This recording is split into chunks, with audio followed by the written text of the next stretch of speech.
అదాని తప్పులు చేసిందని అదాని గురించి రాహుల్ గాంధీ తింటాడు. నువ్వేమో చీకట్లో ఒప్పందాలు చేసుకుంటావు, అలాయి బలాయి చేసుకుంటావు, మా అదానితోని వేల కోట్ల రూపాయలు అగ్రిమెంట్ చేస్తున్నావు. ఇది ఎక్కడి న్యాయమో నేను ఈ రోజు రేవంత్ రెడ్డి అడుగుతా ఉన్నాను.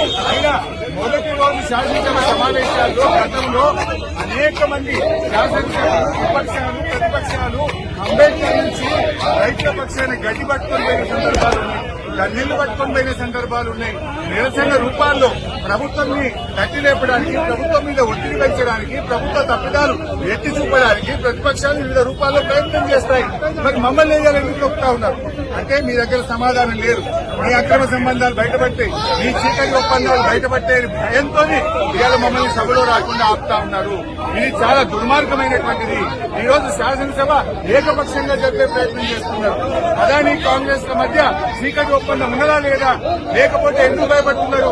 అదానితో మీకు చీకటి ఒప్పందాలు లేకపోతే, టేబుల్ కింద ఒప్పందాలు లేకపోతే మమ్మల్ని ఎందుకు ఆపుతున్నావు రేవంత్ రెడ్డి అని అడుగుతా ఉన్నా. నీ రాహుల్ గాంధీ నిన్నగాక మొన్న పార్లమెంట్ లో టీషర్ట్ వేసుకొని అదాని మోడీ బాయ్ బాయ్ అని, అదాని బీజేపీ బాయ్ బాయ్ అని రాహుల్ ప్రియాంకలకు ఇబ్బంది లేనప్పుడు మాకెందుకు ఇబ్బంది? ఎందుకంటే నువ్వు తప్పు చేసినావు, నువ్వు చీకటి ఒప్పందాలు చేసినావు, నీ అక్రమ సంబంధాలు బయటపట్టే భయం పట్టుకొని రేవంత్ రెడ్డి గారు మా గొంతు నొక్కి శాసనసభలకు పోకుండా బీఆర్ఎస్ శాసనసభ్యులను అరెస్ట్ చేయడానికి